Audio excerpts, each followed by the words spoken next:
Intimate? Whoa! I don't know where you got that idea that it was going to be one of those weddings, but you got it wrong.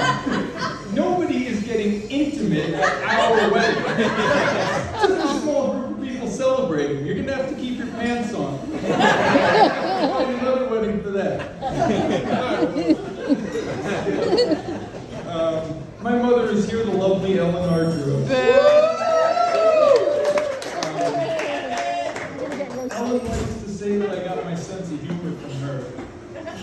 Whether that's true or not, I don't know. But what I do know is I got a ton of comedic content from living with her. When I just graduated college, I was having a hard time finding a job. And Ellen would come to me with things like, "Oh, Max, your aunt's cousin Ron does something in engineering in Ohio." As if I would go to Ohio, like, does anyone know Ron? He does something in engineering. And people would over here like, "This guy knows Ron? The guy who does something in engineering?" And they'd bring me to the boss of the company who's like, "Not only do you know Ron, but you are his aunt's cousin? We gotta hire this guy." Getting married exposes you to a lot of crazy wedding traditions that we had no awareness of before. Some awareness, but just more of them. One of the craziest ones is cutting the top tier of the wedding cake off and saving it for your first year anniversary. Who was the genius? Who was the Einstein who came up with this bright idea? And how did he sell it then? Like, "Hey, honey, whoa, before you cut the top tier off, while it's delicious and fresh and not moldy, hear me out.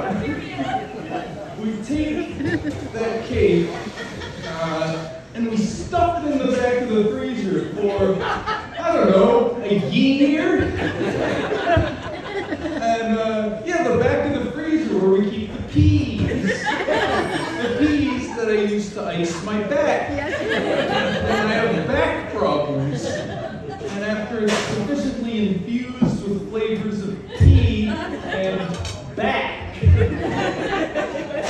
Then we take it out and we celebrate our first year anniversary by eating that moldy, freezer-burned, disgusting cake and seeing if we get sick or not. How's that, honey? And somehow people were like, "Yeah, I'll try it." Let's try it out. We decided to forego the storied tradition. The next one, the getaway car. It's like saying to your guests, "We really appreciate that you took the time out of your busy lives, spent your hard-earned money, driving, flying all over the country to come see us. But, if you don't mind, right at the peak of the night when everyone's loosened up and having a great time, we're going to escape. We appreciate that you came here, but now we're going to get away."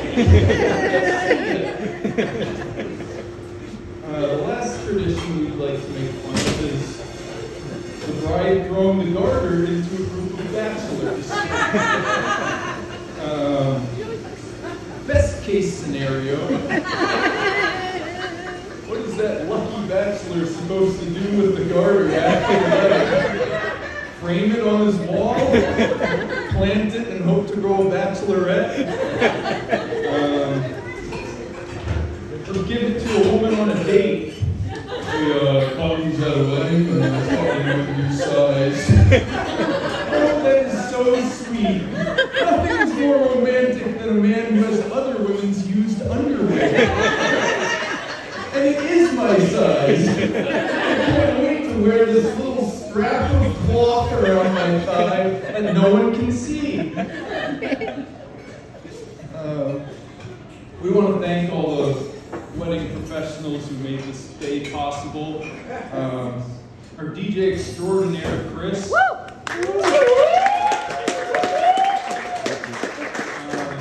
wonderful Wendy with Hibble Fan, our florist.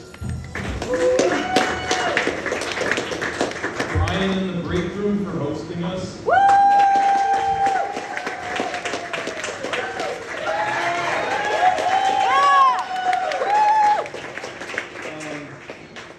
Our incredible photographer, Ben. Hold on, we gotta see how the photos come out first. Last but not least, our heroic wedding planner, Samantha. Yes.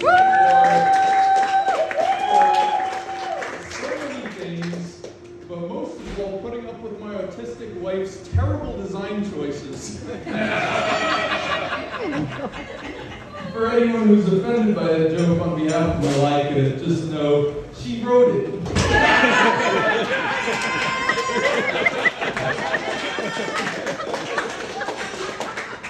There's a lot of uncertainty with planning a wedding. Like, we didn't know what to do if it would rain. And one of our options was to get married in a tent. But we had to decline that because everyone would have to wear clown shoes and big red clown noses. There'd be a shady back alley guy making balloon animals as wedding gifts. And at the end of the night, the bride would get dumped in a tank of White Claw. For everyone over 50, that's hard seltzer. You're not missing out.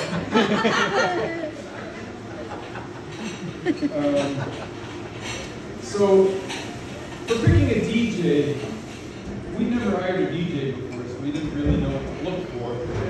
It wasn't so important to us that his music taste was good. What we were looking for was that he had dark sunglasses, a backwards hat, a ponytail, that he slouched, and in his off time he liked longboarding and complaining about the man.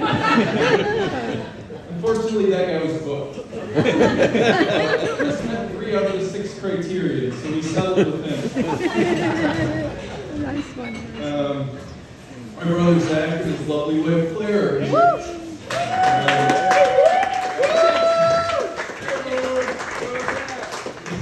They got married last May. It was a wonderful wedding. It was an incredible time. So much fun. And then at the end, everyone got COVID. But don't worry, not to be outdone, we've made sure everyone at this wedding would get a complimentary case of the mumps. Hope the drinks taste good.